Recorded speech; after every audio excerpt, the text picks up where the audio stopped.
Hello बच्चों, welcome to Newtonian MJ channel, the channel which clear all the concepts of physics. क्योंकि हम concept का रट्टा नहीं लगाते, हम कॉन्सेप्ट्स को क्लियर करते हैं। तो चलो आज कुछ नए कॉन्सेप्ट्स को अपन क्लियर कर लेते हैं। तो आज हम पढ़ने वाले हैं एक नया टॉपिक जो कि बहुत इंपॉर्टेंट है बोर्ड की दृष्टि से, ठीक है। इसीलिए अपन इसको एक नए वीडियो के अंदर बना रहे हैं, जिसके अंदर अपन न्यूमेरिकल्स भी पढ़ेंगे और कुछ और चीज़ें भी अपने को पढ़नी है, ठीक है। तो अभी तक जो अपन ने पढ़ा था, जो चैप्टर सेकेंड जिसका नाम था गाउस का नियम व इसके अनुप्रयोग, उसके अंदर अपन ने क्या पढ़ लिया था, सतत आवेश वितरण के कारण विद्युत क्षेत्र की तीव्रता पढ़ ली थी, ठीक है ना बात। अब इसके अंदर अपन ने देखा था, एक तो पढ़ा था रेखीय आवेश वितरण के कारण विद्युत क्षेत्र की तीव्रता, एक था पृष्ठीय आवेश वितरण के कारण विद्युत क्षेत्र की तीव्रता और एक था आयतन आवेश वितरण के कारण विद्युत क्षेत्र की तीव्रता। तीनों चीजें अपन ने पढ़ ली थी और जिसके अंदर सबसे इंपॉर्टेंट थी रेखीय आवेश वितरण के कारण विद्युत क्षेत्र की तीव्रता, जिसके ऊपर अपन ने एक न्यूमेरिकल भी किया था, ठीक है ना बात। अब देखते हैं आगे, जो कि बहुत ही इंपॉर्टेंट है आज का टॉपिक, जिसका नाम है आवेशित वलय के कारण अक्ष पर विद्युत क्षेत्र की तीव्रता। अब ये बात आप लोगों को बहुत ज़्यादा अच्छे से समझनी पड़ेगी, क्योंकि ये जो टॉपिक है, जब मैं था 12th क्लास के अंदर तो मुझे बहुत परेशानी पैदा करता था। इसलिए मुझे ऐसा लगता है कि बच्चों को इसको समझने में थोड़ी सी प्रॉब्लम होती है, इसलिए अपन इसको थोड़ा सा ज़्यादा डिटेल में समझाएंगे, ठीक है ना। तो अपने को समझनी इतनी ज़रूरी है ना, ये बात क्या बताऊँ आपको, बस है ना, बहुत ज़्यादा ज़रूरी है, समझ लो। जीने मरने का सवाल है, तब जाके ये समझ में आएगी। तो अब हम देखते हैं इसके अंदर कि क्या करना है। तो क्या बता रहा है कि रेखीय आवेशित वलय है। आवेशित वलय मतलब एक रिंग आवेशित है, जिसको आवेश अपन ने दे दिया, ये रिंग है, ठीक है। इसको मैंने ऐसे रख दिया है, ऐसे, क्लियर है, कड़ा मान लो जो भी। अगर ये वलय ऐसे होती, इसको कैसे भी रख सकते हैं, मैंने यहाँ पे भी रख सकते हैं, ऐसे भी रख सकते हैं, इस टाइप से भी रख सकते हैं, लेकिन यहाँ आवेशित वलय के कारण अक्ष पर विद्युत क्षेत्र की तीव्रता, इसकी अक्ष तो क्या होगी यहाँ, ठीक है। तो यहाँ पे अपने को विद्युत क्षेत्र की तीव्रता निकालनी पड़ेगी, लेकिन यहाँ तो क्या है, जेड है, बोर्ड पर मैं यहाँ पे लिख नहीं सकता, इसलिए मुझे क्या करना पड़ा, इस वलय को ऐसा रखना पड़ा, ताकि मैं यहाँ पे पॉइंट डिनोट कर सकता हूँ जिसके ऊपर विद्युत क्षेत्र की तीव्रता अपने को निकालनी है। तो अपन ने क्या किया है ना, इस रिंग को क्या किया, ऐसे नहीं रख के ऐसे रख दिया। क्यों रखा अपन ने बता दिया। इसके ऊपर आवेश है Q, कितना है, Q आवेश है, ठीक है। अब इसकी जो त्रिज्या है वो r है और इसकी दूरी कितनी है, x है। यानी कि इसकी जो त्रिज्या है r है और इसके केंद्र से जो बिंदु P की दूरी है वो कितनी है, x है।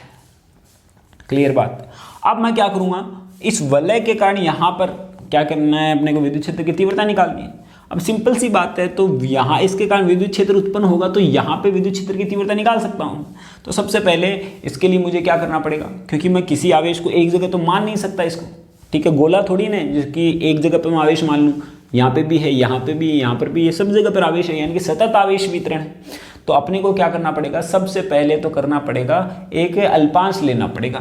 तो ये अल्पांश ले लिया अपन ने, यहाँ पे अल्पांश लिया है, तो इसकी लंबाई कितनी होगी, dl, इसका आवेश कितना होगा, dq। अब इस अल्पांश के कारण यहाँ पे तीव्रता निकाल लूँ मैं, उसके बाद में क्या करूँगा, मैं समाकलन कर दूंगा, ऐसा ही तो करेंगे। तो अल्पांश के कारण निकालता हूं, तो जहां पे भी अपन विद्युत क्षेत्र की तीव्रता निकालते हैं वहां पे क्या करते हैं, बोलो, एक धनात्मक आवेश को रख देते हैं, ऐसा मानते हैं अपन। तो यहाँ पे एक धनात्मक आवेश और यहाँ पे भी धनात्मक है dq, तो क्या करेगा, इसको प्रतिकर्षित, यानी कि ये कर रहा है इसको प्रतिकर्षित, ऐसे, ठीक है कि नहीं। अब ये अल्पांश है, तो विद्युत क्षेत्र की तीव्रता भी कितनी आएगी, अल्पांश। अब देखो इसके घटक बनेंगे दो, ये थीटा अगर मैं मान लेता हूं तो इसका दो घटक बनेगा, एक तो ये वाला घटक बनेगा और एक ये वाला घटक बनेगा। तो ये थीटा तो ये भी थीटा, तो यहाँ पे कितना आएगा, DE cos थीटा, और ये कितना आएगा, DE sin थीटा। क्लियर बात। यानी कि विद्युत क्षेत्र की तीव्रता क्या आएगी, DEx, ये भी निकाल सकता हूँ। अब पहले अपने को ये देखना है कि इन दोनों की जरूरत है या नहीं है। जैसा कि अपने एक क्वेश्चन में किया था कि मतलब एक कैंसिल हो जा रहा था, क्या इसमें भी कैंसिल होता है, ठीक है। अब इसके अबाउट, क्योंकि मुझे पता है कि ये रिंग है ना, इसका एक यहाँ पे है अल्पांश, तो यहाँ पे भी तो होगा, किसका, बहुत सारे अल्पांश, यहाँ पे भी होगा, यहाँ पे भी होगा, यहाँ पर भी होगा, यहाँ पे भी, चारों तरफ अल्पांश ही अल्पांश है, ठीक है। तो यहाँ पे होगा, तो इसके जस्ट अपोजिट यहाँ पे भी तो एक अल्पांश है, ठीक है। इसके कारण विद्युत क्षेत्र की ये, इसकी भी लंबाई मैंने dl ले ली और यहाँ पे आवेश कितना है, dq। तो ये क्या करेगा, इसको प्रतिकर्षित, इसको dE1 मान लेता हूँ मैं, तो D E one cos theta ये कॉस थीटा और ये D E one sine theta, तो ये थीटा तो ये भी तो थीटा ही होगा क्योंकि इसके जस्ट अपोजिट है। तो यहाँ पे कितना आएगा डी ई टू मान लिया, ठीक है। तो डी ई टू माना तो ये थीटा और ये भी थीटा, ठीक है। तो दो घटक बनेंगे इसके वापस, ये तो आएगा D E two cos theta और D E two sine theta, clear. तो यानी कि ये घटक तो कैंसिल, ये घटक तो कैंसिल। अब ये बात आप लोगों को इतनी ध्यान से समझनी है ना, कैसे किया मैंने, क्यों किया है ये, है ना। कई जगह पे आएगा ऐसा, अपन नहीं करते हैं। तो देखो क्या कर रहा हूँ कि एक रिंग है, एक रिंग है, तो यहाँ पे एक पॉइंट है जिसके कारण विद्युत क्षेत्र की तीव्रता निकालता हूँ। तो यहाँ पे जस्ट एक रिंग है, ये यहाँ पे पॉइंट है जिसके कारण तीव्रता निकालनी है अपने को, तो जस्ट इसके अपोजिट भी तो है एक, ठीक है कि नहीं। तो इसका ये घटक तो कैंसिल। अगर मैं यही पॉइंट यहाँ लेता हूँ तो इसके जस्ट अपोजिट यहाँ होगा पॉइंट, इसके कारण भी क्या होगा, ऊर्ध्वाधर घटक तो क्या होंगे, कैंसिल ही होंगे, हमेशा ही कैंसिल होंगे। कहीं पे भी ले लो तुम अल्पांश, यहाँ पे ले लेंगे तो यहाँ पे आएगा एक दूसरा पॉइंट, यहाँ पे लूंगा तो यहाँ पे आएगा एक दूसरा पॉइंट, यहाँ पे लूंगा तो जस्ट अपोजिट यहाँ पे आएगा। यानी कि एक पॉइंट के अबाउट, यानी कि दूसरा पॉइंट भी ऐसा है जिसके अकॉर्डिंग अगर मैं निकालूं तो ये घटक तो क्या होगा अपने पास में, कैंसिल ही होगा हमेशा। अरे बात आई ना समझने, बहुत ज़्यादा इंपॉर्टेंट है ये बात समझनी, ठीक है। तो यहाँ पे तो घटक क्या हो गए, कैंसिल, ठीक है। इसको दर्शाने की अपने को जरूरत भी नहीं है। ये क्यों किया, क्योंकि मुझे ना तो ये निकालना पड़े डी ई वन क्या हुआ, D E one sine theta, D E one sine theta और D E one cos theta निकालना पड़े। दोनों को निकालने से बढ़िया है मैं एक से ही काम हो रहा है अपना, क्या हो रहा है, एक से ही काम हो जाएगा। इसलिए मैं दोनों को क्यों निकालूं, क्योंकि एक तो कैंसिल हो ही रहा है हमेशा। अगर दोनों की जरूरत है तो अपन दोनों निकाल सकते हैं, है ना। लेकिन एक तो कैंसिल होगा ही होगा, सभी कंडीशन में होगा ऐसा, है ना, क्योंकि पूरी रिंग है। तो यहाँ पे अपन ने देखा कि ये तो क्या हो जाएंगे, कैंसिल हो जाएंगे। बात आ गई होगी समझ में आपको, नहीं आई तो दोबारा देख लेना इसको कैसे किया। क्या किया मैंने, एक पॉइंट के थ्रू यहाँ पे विद्युत क्षेत्र की तीव्रता निकाली डी ई वन, तो इधर आया D E one cos theta और इधर D E one sine theta. अब मैं क्या कर रहा हूँ कि एक से ही निकालना है अपने को, लेकिन मैं देख रहा हूँ कि इस पॉइंट के अलावा भी तो बहुत सारे पॉइंट हैं, यहाँ पर अल्पांश है, तो यहाँ पे एक अल्पांश होगा, यानी कि यहाँ पे है, यहाँ पर भी अल्पांश है, यहाँ पे भी अल्पांश है, यहाँ पे भी, यहाँ पे जो अल्पांश है क्या करेगा, इसका जस्ट विपरीत होगा, यानी कि ये घटक इसके बनेंगे, तो ये तो क्या हो जाएंगे कैंसिल, यानी कि d E one cos theta D E two cos theta. और अगर मैं यहाँ पे निकालता हूँ तो अल्पांश डी ई क्या आएगा टू या D E three cos theta, इधर डी ई जो साइन थीटा आएगा D E three sine theta ऊपर तरफ आएगा। यानी कि हमेशा एक अल्पांश जो ऊर्ध्वाधर घटक है वो एक दूसरे को क्या कर रहे हैं, कैंसिल कर रहे हैं, ठीक है। इसकी जरूरत भी नहीं है, लेकिन अपने को पता है कि कैंसिल कर रहे हैं, लेकिन इसलिए मैंने इसको डॉटेड लाइन से दिखा दिया है, ठीक है कि नहीं। तो अब टोटल कितना आएगा, इसका मतलब क्या हुआ, सारे ये घटक जुड़ेंगे, d E one cos theta D E two cos theta, क्योंकि अल्पांश तो बहुत सारे हैं। तो कुल जो विद्युत क्षेत्र कितना आएगा, कुल विद्युत क्षेत्र कितना आएगा, D E cos theta D E cos theta, D E one cos theta D E two cos theta D E three cos theta D E four cos theta, बहुत सारे आ गए। तो यानी कि ये घटक आपस में जुड़ेंगे। तो यहाँ पे मुझे वैल्यू निकालनी है इसकी, ठीक है ना बात। तो यहाँ पे चाहूँ तो मैं डी ई वन की वैल्यू निकाल सकता हूँ। डी ई वन कितना आएगा, के क्यू बटे आर स्क्वायर होता है, यानी कि के डी क्यू बटे बीच की दूरी मान लेता हूँ एल, तो कितना आया L square. D E two कितना आएगा, डी ई टू कितना आएगा, के डी क्यू बटे एल स्क्वायर, ठीक है। तो ये दोनों ही बराबर हैं, तो इसको मैं क्या मान लेता हूँ, डी ई मान लेता हूँ। क्या मान लिया, इन दोनों को ही मैंने क्या मान लिया, डी ई मान लिया। तो यहाँ पे कितना आएगा, ये चीज़ अगर मैं देखता हूँ तो कितना आएगा, के डी क्यू अपॉन में एल स्क्वायर कॉस थीटा, ठीक है। यहाँ पे आ गया। अब अपन जानते हैं, क्योंकि ये तो रेखीय आवेश वितरण है, क्योंकि एक रेखा ही तो है, एक तार ही तो है, एक तार के ऊपर आता है, तो अपन जानते हैं कि लेमडा बराबर कितना होता है, डी क्यू बटे डी एल, डी क्यू बटे डी एल, क्योंकि क्या होता है रेखीय आवेश घनत्व की परिभाषा से, क्योंकि क्यू बटे एल होता है, अल्पांश के लिए कितना आएगा, डी क्यू बटे डी एल। अगर पूरे वलय के लिए अगर मैं निकालता हूँ तो लेमडा बराबर कितना आएगा, क्यू, इसके ऊपर पूरे वलय पर आवेश कितना है, क्यू, और इसकी लंबाई कितनी है, 2 पाई आर, तो कितना आएगा 2 पाई आर। तो यानी कि लेमडा डी क्यू का मान मैं यहाँ से रख सकता हूँ, कितना आएगा, डी क्यू बराबर लेमडा डी एल, कितना आएगा, लेमडा डी एल। तो यानी कि यहाँ पे जो ई आया, ई आएगा कितना आएगा, के लेमडा डी एल बटे एल स्क्वायर इंटू में कॉस थीटा, तो यानी कि यहाँ पे इसको आगे मैं सॉल्व करता हूँ, इसको आगे अपन सॉल्व करते हैं तो कितना आएगा, E बराबर जो कांस्टेंट है उसको तो मैं बाहर निकाल लेता हूँ। यहाँ पे क्या आ रहा है अपने पास में, L की वैल्यू भी मैं रख सकता हूँ, ठीक है। पहले तो cos थीटा की वैल्यू मैं पुटअप कर देता हूँ, तो यहाँ से आया K लेमडा DL बट्टे L स्क्वायर और cos थीटा क्या होता है अपने पास में, आधार बट्टे कर्ण।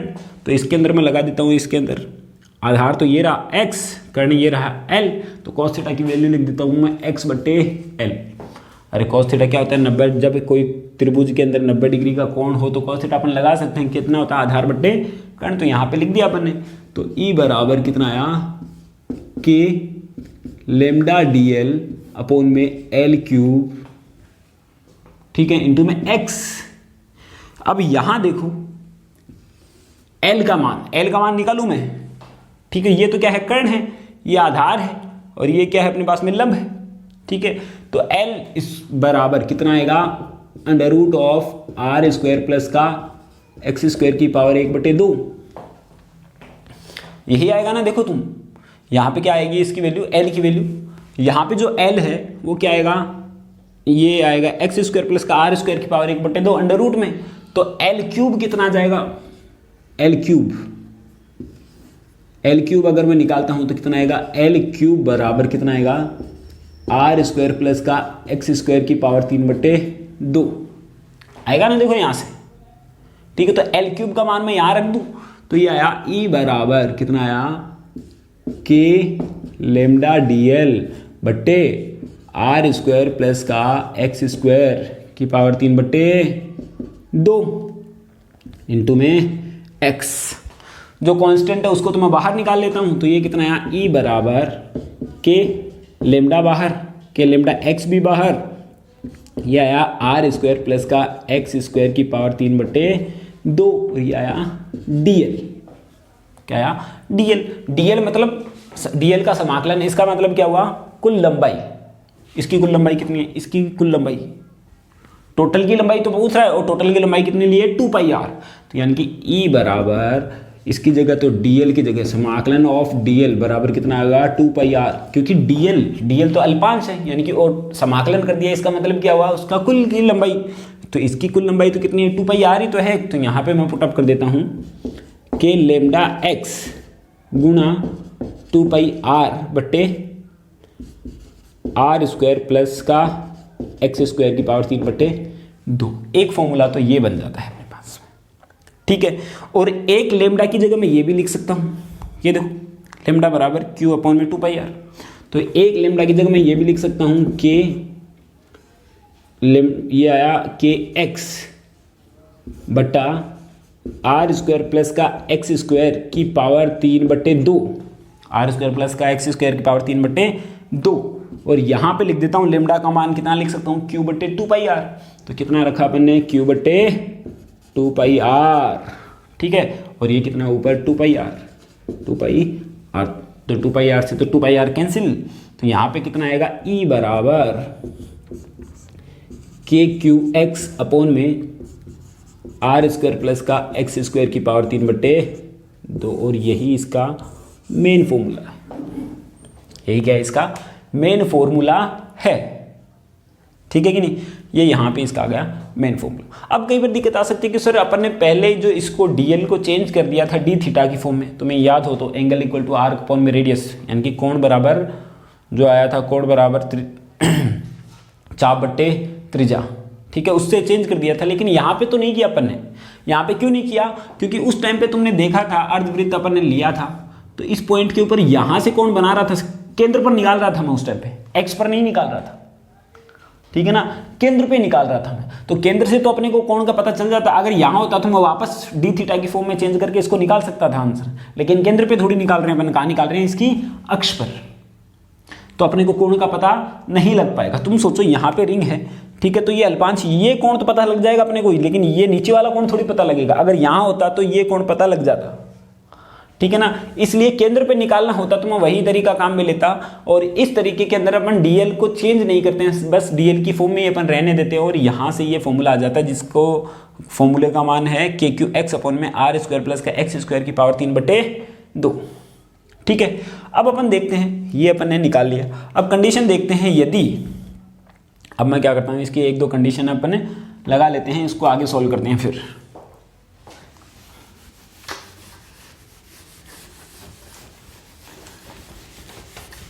अब देखो इसकी कंडीशन है, अगर क्या हो कि x का जो मान है, x का जो मान है वो r से बहुत ज़्यादा बड़ा हो। कंडीशन निकालता हूं मैं, यदि पहले तो मैं क्या करता हूं, x का मान बहुत ज़्यादा बड़ा हो r से, मतलब क्या हुआ समझना, ये वाला ये रिंग है ना, यहाँ पे इसकी त्रिज्या और यहाँ पे ये x, यही तो है x, तो इस x का मान इससे बहुत ज़्यादा बड़ा हो तो क्या होगा।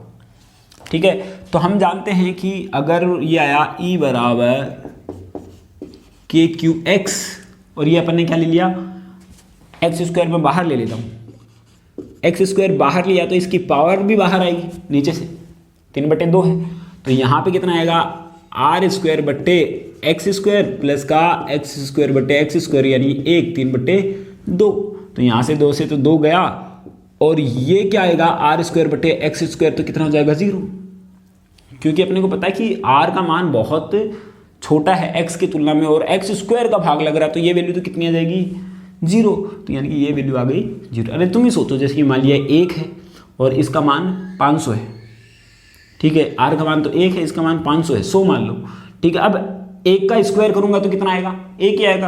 अब 100 का स्क्वायर या फिर 500 का स्क्वायर करूंगा तो देखो कितना आएगा, यानी कि 1 में इतने का भाग लगेगा, तो इसकी वैल्यू ऑलमोस्ट कितनी आएगी 0, तो ये 0, तो इसका मान तो 1 है, ये तो पूरा 1 आ गया, और यहाँ पे कितना बचा, E बराबर के क्यू एक्स अपॉन में एक्स क्यूब, एक एक्स कट जाएगा अपने पास में, कितना आएगा के क्यू अपॉन में एक्स स्क्वायर। ये थी कंडीशन फर्स्ट, केस फर्स्ट। अब बात करते हैं केंद्र पर। केंद्र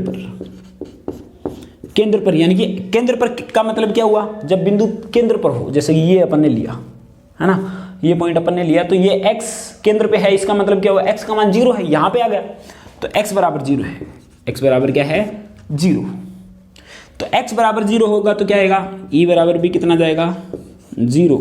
देखो यहाँ पे x का मान अगर मैं 0 रख देता हूँ तो E का मान भी कितना आएगा 0 आएगा। अब x बराबर 0 है तो ये फॉर्मूला तो अपन वैसे जरूर कर सकते थे, जैसा कि अपन ने पहले बताया, ठीक है कि नहीं, यहाँ से ये एंगल लेके ये तो d थीटा ले लेता हूँ मैं, ये dl ले लेता हूँ और ये dq ले लेता हूँ, ऐसा ही अपन वैसा का वैसा भी कर सकते हैं, है ना, जैसा अपन ने पहले किया था, क्योंकि केंद्र पे आ गए, ठीक है। लेकिन अपने को उसकी जरूरत नहीं है, यानी कि ये फॉर्मूला हर जगह पे वैलिड है, केंद्र पे भी लगा सकते हैं अपन, एक्स पे भी लगा सकते हैं, आती है बात समझ में। तो यहाँ से अपन ये निकाल सकते हैं, तो इसका फॉर्मूला आता है के क्यू एक्स अपॉन में आर स्क्वायर प्लस का एक्स स्क्वायर की पावर 3/2, इंपॉर्टेंट फॉर्मूला है बहुत, ठीक है। तो अब आगे बढ़ते हैं इसके क्वेश्चंस की ओर, आगे बढ़ते हैं इसके क्वेश्चंस की ओर। जो मैंने बात बताई इसके अंदर, क्या डी ई कॉस थीटा, कई बच्चे सोचते हैं कि sir D E 1 sine theta plus का डी ई 2 साइन थीटा तो कैंसिल हो जाएंगे, और अपने पास में 2 ही घटक प्राप्त हुए, D E 1 cos theta plus का डी ई 2 कॉस थीटा आपस में जुड़ जाएंगे, तो दोनों को ही जुड़ना चाहिए, जबकि दोनों को जुड़ना नहीं है, बहुत सारे हैं, ये तो बहुत सारों को जोड़ दिया, इसलिए मैंने क्या कर दिया, समाकलन कर दिया था उसका। एक बात तो ये समझ में आती है, एक ऊर्ध्वाधर घटक जो है आपस में कैंसिल हो जाएंगे, क्यों बताया मैंने। अब मैं कंडीशन ऐसी बताऊंगा कि जब ऊर्ध्वाधर घटक कैंसिल नहीं होंगे, ऐसी एक कंडीशन बता देता हूं, तब आपको ज़्यादा क्लियर हो जाएगा ये, ठीक है। तो पहले तो इसके ऊपर आधारित एक क्वेश्चन करते हैं, उसके बाद में अपन आगे एक और न्यूमेरिकल करते हैं जिससे और ज़्यादा क्लियर हो।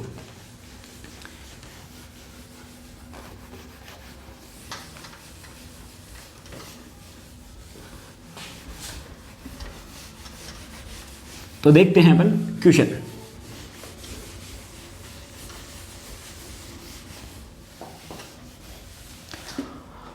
देखते हैं पहला क्वेश्चन। पहला क्वेश्चन है, क्वेश्चन नंबर फर्स्ट है कि एक वलय है जिसको Q आवेश दिया गया है, जिसकी त्रिज्या कितनी है R है, ठीक है। इसके केंद्र से √3r दूरी पर एक गोला है ऐसे, इसके केंद्र से इसकी √3r दूरी पर एक गोला है जिसके ऊपर भी q आवेश है।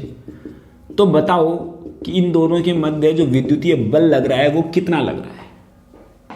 क्या बताना अपने को, इन दोनों के मध्य बल लग रहा है वो कितना बल लग रहा है। अब अपन सोचेंगे सर ये तो सिंपल है ना। क्या सोचेंगे कि दोनों के ऊपर जो आवेश दे रखा है KQ1 Q2 बटे R स्क्वायर लगा देंगे, KQ स्क्वायर बटे R बीच की दूरी है और आसानी से निकालें। इतना आसान नहीं है ये तो चलो गोला है, यहाँ का आवेश तो मैं यहाँ मान सकता हूँ, लेकिन इस पूरी वलय का आवेश यहाँ थोड़ी मान सकता हूँ, क्योंकि अपन ने जो फॉर्मूला लगाया था कूलॉम का नियम वो कितना लगाया था KQ1 Q2 बटे R स्क्वायर, जो कि लगाया था मैंने बिंदु आवेशों के लिए। अरे किसके लिए लगाया था, बिंदु आवेश के लिए लगाया था वो अपन ने। लेकिन यहाँ पे जो ये बिंदु आवेश थोड़ी यहाँ पे भी है आवेश, कहाँ मानोगे, कौन सी दूरी मानोगे, ये दूरी या फिर ये दूरी। देखो तुम यहाँ पे वलय है तो ये दूरी भी अलग आ रही है, ये दूरी अलग आएगी, ये दूरी अलग, ये दूरी अलग, तो कौन सी दूरी मानोगे। एक सेंटर में अपन मान नहीं सकते इसको, क्योंकि क्या है, सतत आवेश वितरण है। गोला होता तो मैं क्या मानता, केंद्र पर मान लेता। गोला होता तो क्या मानता, उसको केंद्र पे मान लेता, जैसे कि ये केंद्र पे माना जा सकता है। लेकिन यहाँ पे किसको मानूं दूरी, इस आवेश के मध्य आवेश कहाँ मानूं, कौन सा आवेश मानूं। ठीक है, ये बहुत ज़्यादा दिक्कत है, क्योंकि आवेश तो यहाँ पे भी है, ये दूरी मानूं या फिर ये दूरी मानूं, ये दूरी मानूं, कोई सी भी दूरी अपन मान सकते हैं, लेकिन दिक्कत हो जाएगी, अपने को पता ही नहीं है, एग्जैक्ट दूरी का तो पता ही नहीं है अपने को। तो इसलिए मैं क्या करूँगा, मुझे ये तो पता ही है ना, इस वलय के कारण यहाँ पे जो विद्युत क्षेत्र की तीव्रता कितनी आएगी, मैं क्या कर रहा हूँ, इस वलय के कारण यहाँ पे बिंदु O पर मान लेता हूँ, इस वलय के कारण विद्युत क्षेत्र की तीव्रता निकाल लेता हूँ, वलय के कारण। अब कई बच्चे करेंगे ऐसा KQ1 Q2 बटे R स्क्वायर, लेकिन इसीलिए मैंने इस क्वेश्चन को बता रहा हूँ, है ना, KQ1 Q2 बटे R स्क्वायर नहीं लगेगा यहाँ पे, क्योंकि दोनों बिंदु आवेशों के लिए लागू होता है वो, और यहाँ पे एक वलय है जो कि एक सतत आवेश वितरण का मान देती है। ठीक है ना, अरे कंफ्यूज तो नहीं होगे ना। तो वलय के कारण O पर तीव्रता, पहले तो क्या करूंगा, इसके कारण यहाँ पे तीव्रता निकालूंगा, क्योंकि ये तो क्या है, वलय है, वलय की x पर तीव्रता निकाल सकते हैं अपन। तो इसका फॉर्मूला तो अपन ने निकाला है, E बराबर KQX बट्टा R स्क्वायर प्लस का x स्क्वायर की पावर 3 बटे 2। R तो अपने को पता है इसकी त्रिज्या थी, x का मान तो क्या है, x का मान ये रहा, इसके केंद्र से दूरी, x का मान कितना है, √3r, √3r पुटअप कर देते हैं मैंने वैल्यू। E बराबर KQ x का मान कितना रखूं बोलो, √3r, और ये कितना आएगा, R स्क्वायर प्लस का √3r का स्क्वायर की पावर 3 बटे 2, यही तो आएगा। अब मैं इसको सॉल्व करता हूँ, E बराबर, तो ये कितना आया, √3KQ अपॉन R अपॉन में, ये तो कितना होगा, R स्क्वायर प्लस का ये कितना होगा, 3R स्क्वायर, तो ये R स्क्वायर प्लस का 3R स्क्वायर कितना हो जाएगा, 4R स्क्वायर, कितना हुआ, 4R स्क्वायर। ठीक है कि नहीं। अब 4R स्क्वायर है तो ये आया नीचे 4R स्क्वायर की पावर 3 बटे 2। बोलो ये बात क्लियर क्या। ठीक है, अब मैं क्या करता हूँ, R स्क्वायर को बाहर लेता हूँ, R स्क्वायर को अगर मैं बाहर ले लेता हूँ, तो R स्क्वायर को अगर बाहर लेते हैं तो E बराबर कितना आया, √3KQR बटे Q स्मॉल Q ले लेते हैं अपन, मान लिया √3KQR बटे R स्क्वायर बाहर लिया तो उसकी पावर भी बाहर आएगी, ये 3 बटे 2 भी बाहर आएगा, पता है ना अपने को ये चीज़, ये आया अपने पास में इतना। तो यहाँ पे कितना आएगा, 4 की पावर 3/2, 4 की पावर 3/2। ठीक है, तो यहाँ से 2 से तो 2 गया, तो E बराबर कितना आया, √3KQRm बटे R क्यूब से एक R गया, और यहाँ पे आया 4 की पावर क्यूब, बाद में उसका अंडर रूट, यानी कि इसको क्या कर दूँ मैं, 4 इंटू में 4 बट्टा अंडर रूट, क्योंकि 1/2 को तो मैं क्या लिख दूंगा, इसका अंडर रूट लिख दूंगा। तो यहाँ पे ये वैल्यू लिख दी मैंने, E बराबर कितना है, √3KQR तो कैंसिल आउट हो ही गया, तो यहाँ पे हुआ R स्क्वायर, इसको सोल्व करते हैं अपन, अरे कर सकते हैं ना, मोथे लोगों को। यहाँ पे कितना आएगा, 4 तो बाहर, 4 √2 यानी कि 8 आ जाएगा सीधा, कितना आएगा 8, यानी कि 8 ये आया √3KQ बटे 8 R स्क्वायर। ठीक है, चाहो तो अपन इसका लेमडा की फॉर्म में भी लिख सकते हैं। लेमडा बराबर कितना होगा 2q बटा 2πr। ठीक है, तो q बराबर कितना आएगा लेमडा गुणा 2πr। इस फॉर्म में भी मैं इसको आंसर को लिख सकता हूँ। तो ये तो विद्युत क्षेत्र निकाला सिर्फ अपन ने, ठीक है, मैं इसी फॉर्म में छोड़ता हूँ इसको। ये तो विद्युत क्षेत्र निकाला, लेकिन निकालना तो अपने को बल था। क्या निकालना था? बल। विद्युत क्षेत्र तो चलो निकाल लिया, अब कैसे करें? ऐसा क्यों कर रहे हैं अपन? क्योंकि k q1 q2 बटे आर स्क्वायर लगा नहीं सकते। तो हम जानते हैं ना, एक और फॉर्मूला होता है E बराबर एफ अपॉन में q, याद हो तो विद्युत क्षेत्र की तीव्रता में पढ़ा था ना E बराबर कितना आया था एफ अपॉन में q। तो f बराबर कितना आएगा QE। E का मान रख देता हूँ मैं यहाँ पे, तो कितना आएगा q गुणा अंडर रूट का 3kq अपॉन में 8 आर स्क्वायर। यहाँ पे इसको सॉल्व करता हूँ तो कितना आएगा अंडर रूट का 3kq स्क्वायर अपॉन में 8 आर स्क्वायर। ये आ गया बल। क्या आ गया? बल, जो कि अपने को ज्ञात करना था। आती है बात समझ में? तो इस टाइप से अपन इसके क्वेश्चन सॉल्व कर सकते हैं। चलो एक और क्वेश्चन अपन करते हैं। जैसा कि मैं बताना चाह रहा था कि कई जगह पे कंपोनेंट कैंसिल होता है, कईयों पे कंपोनेंट कैंसिल नहीं होता है, ठीक है कि नहीं। जैसे कि मान लिया अपन ने क्या किया था, साइन थीटा वाले से को अपन ने क्या कर दिया था, कैंसिल कर दिया था, जबकि कोस थीटा वाले को आपस में ऐड कर दिया था। ये बात बहुत इंपॉर्टेंट है ना, बार बार जोर दे रहा हूँ मैं इसके ऊपर। इसका मतलब समझ रहे हो ना, बहुत ही ज़्यादा इंपॉर्टेंट है, नहीं बाद में कन्फ्यूज हो जाओगे कि सर ये क्या हुआ, बताओ, है ना। तो चलो इसका एक और न्यूमेरिकल अपन देखते हैं, जिससे आपको और क्लियर हो कि वो बात सत्य है या नहीं है ना। चलो देखते हैं।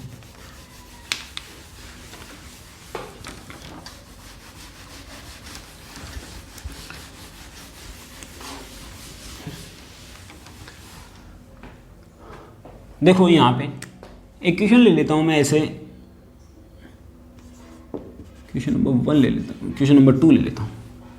तो ये लिया मैंने, एक वलय ले ली, 1/4 वलय ले ली ऐसे,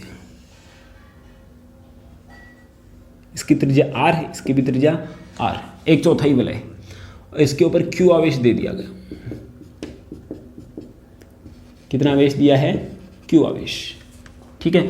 बिंदु O पर विद्युत क्षेत्र की तीव्रता निकालो। बिंदु O पर विद्युत क्षेत्र की तीव्रता निकालो। क्लियर बात? अब देखेंगे, बहुत इंपॉर्टेंट है ना, ये अपना क्लियर कर देगा फंडा कि वो घटक कैंसिल कैसे होते थे। कईयों में कैंसिल होते हैं, कईयों में नहीं होते हैं। तो उसका एक फंडा है, पूरा का पूरा तरीका, मेथड है, क्यों होते हैं ये भी अपने को पता। ये तो पता चला कि कैंसिल क्यों हुए, इस कंडीशन में कैंसिल नहीं होंगे। देखो कैसे सॉल्यूशन करते हैं अपन। क्या करें, अपने पास में केंद्र पर निकालना है अपने को, ठीक है। पूरी वलय होती तो अक्ष पे पूछता है, ऐसे तो पूछ नहीं सकता। तो अब क्या कर रहा है कि यहाँ पे 1/4 वलय है ना, तो इसके लिए लेमडा तो कितना आएगा q बट्टे 2πr, तो पूरे के लिए आता है, और इसका 1/4 यानी कि 2πr का 1/4, 2πr बट्टे 4 कितना आएगा πr बट्टे 2, πr बट्टे 2 यानी कि कितना आएगा 2q बट्टे πr। अरे बात आती है ना समझ में? तो अपने को क्या करना है, बिंदु O पर विद्युत क्षेत्र की तीव्रता निकालिए। तो मान लेता हूं कि यहां पे एक अल्पांश लिया, देखो केंद्र पर निकालना है, तो केंद्र पे निकालना है तो मैं वो तरीका कौन सा, dl को भी चेंज करूंगा, कोण बराबर किसमें, त्रिज्या बट्टे नहीं, कोण बराबर चाप बट्टे त्रिज्या में। तो ये आया अपने पास में dl, ये तो dl है, और यहाँ पे आवेश कितना है dq, तो ये कोण कितना आया d थीटा, और ये ले लिया अपन ने थीटा, ठीक है। तो अब यहाँ पे क्या कर रहा हूं मैं, इसके कारण यहाँ पे तीव्रता तो कितनी आएगी इधर dE, यहाँ पे अल्पांश लिया तो इसके कारण तीव्रता तो इधर ही ना। इसके दो घटक बनेंगे, एक तो ये वाला घटक, एक ये वाला घटक। तो ये तो बनेगा dE cos थीटा, देखो ये थीटा है तो ये भी तो थीटा, और ये बनेगा dE sin थीटा, ठीक है।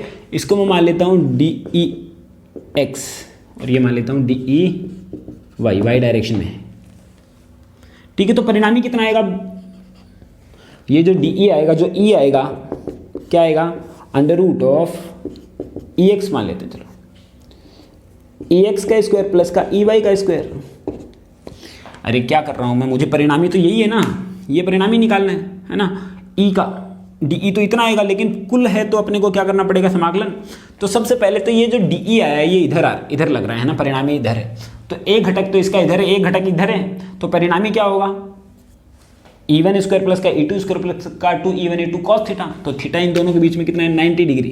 थीटा कितना है, 90 डिग्री। तो यहाँ पे देखो, यहाँ पे पॉइंट है, यहाँ पे तो लग रहा है DE, यहाँ पे लग रहा है EX और यहाँ पे कितना लग रहा है EY। तो परिणामी कितना आएगा, दो अगर विद्युत क्षेत्र एक पॉइंट के ऊपर लग रहे हैं तो परिणामी तो ऐसे ही निकाला जाता है, E1 स्क्वायर प्लस का E2 square plus 2E1 E2 cos theta. और कॉस थीटा का मतलब ये कोण, तो थीटा 90 है, तो कॉस थीटा कॉस 90 की वैल्यू तो 0, तो यानी कि कितना है, EX स्क्वायर प्लस का EY स्क्वायर। क्लियर। समीकरण नंबर एकम क्या आया, एकम आ गया। अब मैं क्या करता हूँ, EX का मान निकालूँ और EY का निकाल लूँ। EX का मतलब x दिशा में जितने भी कंपोनेंट हैं, x दिशा में DE cos थीटा है, इसके कारण अलग होगा, DE1 cos theta, DE2 cos theta, तो कितना आएगा, DE cos थीटा। x दिशा में यही तो आएगा। अब अपने को एक कैंसिल नहीं हो पाएगा। तुम देखो यहाँ पे कोई है, तो यहाँ पे है, तो अब कोई ऐसा घटक होगा, अगर मैं यहाँ पे कोई अल्पांश लेता हूँ तो इसके कारण ये कैंसिल थोड़ी होगा।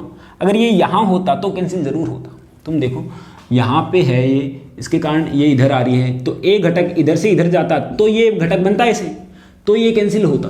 लेकिन यहाँ पे है ही नहीं, ये तो सिर्फ यहीं पे खत्म हो गया, है ना। तो यानी कि यहाँ पे कोई कैंसिल होने वाला है ही नहीं।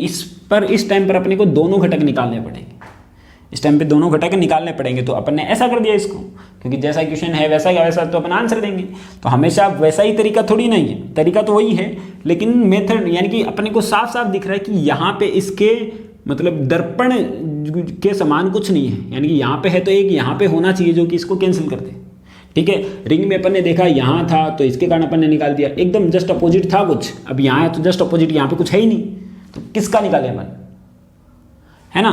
तो इस वजह से अपने को ये दोनों चीजें निकालनी पड़ रही है। तो DE का मान तो पहले निकाल सकता हूं मैं, तो DE का मान बोलो कितना आएगा, K DQ बटे R स्क्वायर, बीच की त्रिज्या कितनी है R, तो DE बराबर कितना आएगा, DQ का मान कितना लिखूं मैं, लेमडा बराबर DQ बटे DL, लेमडा बराबर DQ बटे DL। तो DQ का बराबर कितना लिख दूंगा, K लेमडा DL बटे R स्क्वायर। तो यहाँ पे लिखूँ EX बराबर कितना आएगा, K लेमडा DL बटे R स्क्वायर इंटू में कॉस थीटा। अब थीटा है ये, है ना। अब यहाँ से यहाँ तक का कोण तो अपने को पता ही है ना, तो इसको DL को भी मैं क्या कर दूँ, कोण के रूप में चेंज कर दूँ। तो कोण बराबर कितना होता है, चाप बटे त्रिज्या, तो कोण बराबर चाप बटे त्रिज्या, यानी कि D थीटा बराबर कोण बराबर चाप, चाप कितना DL बटे त्रिज्या कितनी R। ठीक है, तो कितना आएगा, DL बराबर RD थीटा, कितना आएगा, DL बराबर RD थीटा। तो यानी कि EX का जो मान आया कितना आया, K लेमडा RD थीटा बटे R स्क्वायर कॉस थीटा। अरे ठीक है ना बात। तो यहाँ पे अपन देखते हैं इसको आगे अपन सोल्व करते हैं। तो EX का मान कितना आया, EX का मान तो ये कितना आया, एक तो मैं काट देता हूँ और तो इसको तो बाहर ले लेता हूँ, तो कितना आया, K लेमडा बटे R 0 से 90, लिमिट लगा दें, क्योंकि यहाँ से यहाँ तक का कोण तो कितना होगा, 90 डिग्री तो होगा। यहाँ से यहाँ तक था 0 से 180 तक का, तो 0 से 180 तक लगा दिया अपन ने। तो यहाँ से 0 से 90 और cos theta D theta, cos theta का अपन समाकलन जानते हैं कितना होता है, sin थीटा। तो EX बराबर कितना आया, K लेमडा बटे R कितना आएगा, साइन थीटा 0 से 90, तो साइन को साइन 90 माइनस का साइन 0 कितना होगा 1, तो कितना आया, EX बराबर कितना आया, K लेमडा बटे R। ये तो अपन ने निकाला EX, सिर्फ क्या निकालेंगे अपन, EY। इसी प्रकार कितना आएगा, EY अगर मैं निकालता हूं तो कितना आएगा, DE साइन थीटा। यानी कि ये जो घटक है, सभी घटकों को अगर मैं जोड़ दूंगा इधर वाले घटकों को, तो क्या आएगा अपने पास में, y डायरेक्शन के अंदर विद्युत क्षेत्र की तीव्रता आ जाएगी टोटल। ठीक है, तो DE का मान तो मैं वापस लिख दूं, यहाँ पे कितना आया अपने पास में, DE का मान ये आया है K लेमडा बट्टे R। इसको अगर अपन सोल्व कर रहे हैं तो देखो कितना आएगा, K लेमडा बट्टे R। EY बराबर कितना आया, K लेमडा बट्टे R 0 से 90 साइन थीटा D थीटा, सीधा लिख दिया मैंने यहाँ पे। ठीक है, सीधा का सीधा अपन ने लिख दिया है इसको, आर डी एल को भी चेंज करके यहाँ से। तो यहाँ से मैं वैल्यू निकालता हूँ तो ई वाई बराबर कितना यहाँ के लेमडा बटे आर, साइन है, साइन का समाकलन कितना होता है कोस, माइनस का कोस थीटा, तो माइनस तो इधर ले लेता हूँ, ये कोस थीटा 0 से 90। तो ई वाई